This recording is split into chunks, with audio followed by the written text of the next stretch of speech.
Jadi ini wisuda gelombang 2 untuk tahun 2020-2021, sehingga karena ini gelombang kedua berarti nanti kita akan masih punya tanggungan lagi satu wisuda untuk gelombang ketiga, karena jumlah wisudawan kita untuk tahun ini 3.300-an, kemarin sudah 700 sekian. Nah ini yang 1.200 ini nanti akan dilakukan di tahap ketiga. Kenapa ini kita lakukan dengan daring? Karena sekali lagi posisi kita di saat ini masih masa transisi untuk relaksasi dari kondisi pandemi COVID-19. Jadi dengan pertimbangan berbagai macam, termasuk mencari titik optimum antara keselamatan dengan penyelenggaraan yang secara offline, akhirnya untuk saat ini kita masih memutuskan untuk penyelenggaraan itu kita secara online. Tetapi untuk proses yang ke depan, ini kita lagi sedang mengajukan surat izin kepada Satgas Covid Malang untuk bisa melakukan wisuda itu secara hybrid.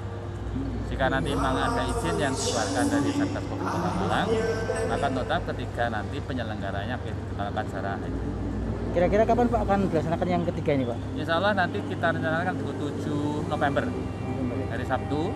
Mungkin kita akan bagi menjadi sesi pagi dan sore, tapi batasan yang offline itu nanti ada syarat dan ketentuan yang berlaku. Nanti akan diumumkan oleh panitia lebih lanjut syarat dan ketentuan siapa saja yang bisa ikut secara offline, nanti akan diumumkan di panitia. Kalau kita lihat sekarang, posisi kita kan masih belum semuanya pulih, baik dari sisi pertumbuhan ekonomi, pertumbuhan dari lapangan pekerjaan dan sebagainya, itu pasti akan berdampak. Nah, berdampaknya ini seberapa tinggi memang kan sangat terkait dengan kondisi perkembangan setiap triwulan, setiap tahun, setiap semester. Ini yang akan kita terus monitor, ya. Tapi yang jelas memang kalau dari 3 bulan pertama setelah kelulusan, memang secara total itu pasti ada penurunan. Tetapi yang kita dorong sekarang ini sekali lagi adalah bagaimana mendorong mahasiswa itu sebanyak-banyaknya untuk bisa bergeser dari mindset untuk bisa mencari pekerjaan adalah harus bergeser untuk menjadi seorang entrepreneur. Nah ini yang kita dukung dengan kebijakan di internal kita adalah membangun ekosistem kewirausahaan di dalam kampus.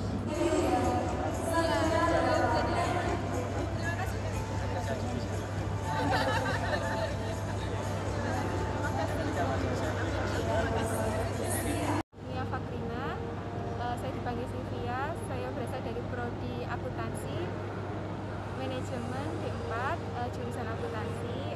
Saya berkuliah di sini selama 4 tahun. Kiat-kiat untuk menjadi wisudawan terbaik ya belajar dengan giat tentunya, dan jangan lupa berdoa, selalu rendah hati dan jangan sombong karena di atas langit masih ada langit.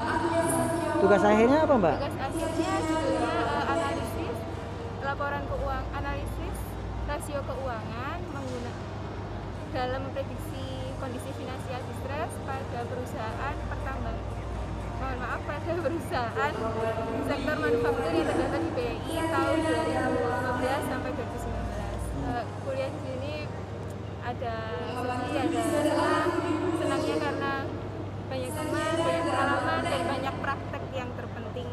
Beda dari kampus lain, kalau kampus lain mungkin lebih di teori, kalau di Polinema lebih di praktek, sehingga akan membantu kita ketika kita di dunia kerja. Buat adik-adik yang belum lulus dan yang akan lulus, semangat, walaupun pandemi ini masih berlangsung, walaupun kuliah masih tetap buka secara online, tetap semangat, tetap jangan malas, jangan mengabaikan kuliah online ini karena sama pentingnya seperti kuliah offline. Semoga pandemi segera berakhir dan kalian bisa merasakan bagaimana nikmatnya kuliah offline.